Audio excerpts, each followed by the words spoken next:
том, что Российская Федерация не говорит о так называемой войне, а говорит о так называемой специальной военной операции, то есть называет войну специальной военной операцией. И Российская Федерация говорит о том, что специальная военная операция необходима якобы для предотвращения коррупционного режима в Украине, а также чтобы предотвратить опасность для украинского народа и для русскоязычных украинцев,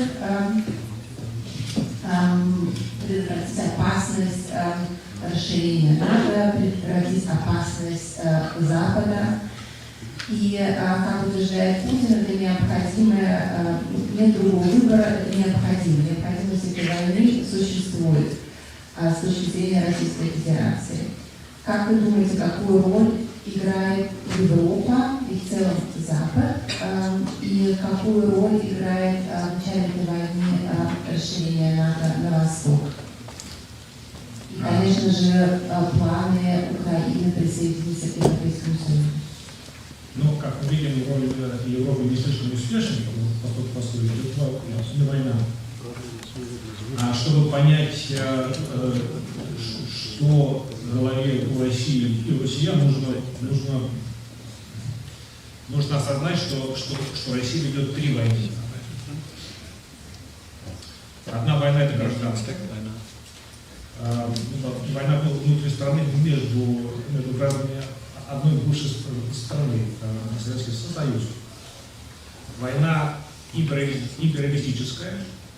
Это когда метрополия Москва хочет захватить или там проглотить какую-то часть Украины.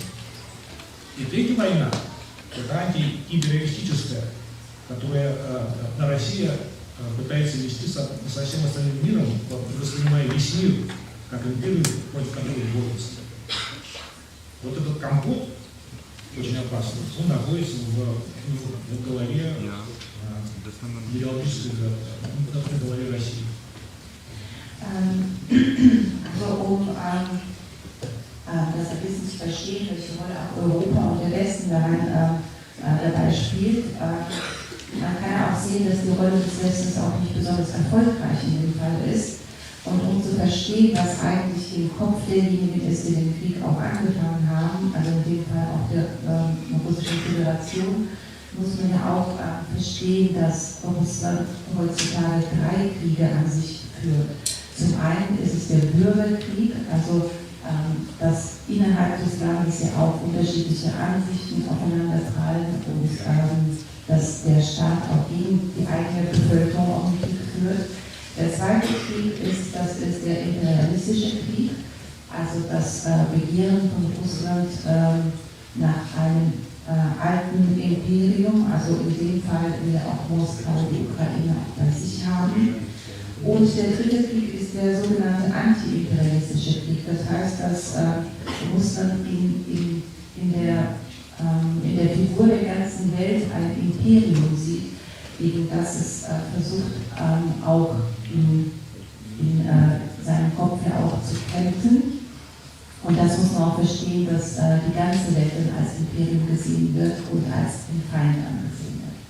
За исключением короткого периода, в начале постсоветской России, когда Россия была готова к интеграции много к чему, в остальное время расширение НАТО воспринимается в России как глубоко враждебное явление. Also ausgenommen die Zeit kurz nach der Zerfall der Sowjetunion, da gab es auch eine Zeit, in der NATO-Erweiterung nicht als feindlich angesehen wurde, wird heutzutage und zu Putins Zeit, also nach der Erweiterung, als eine feindliche Geste auch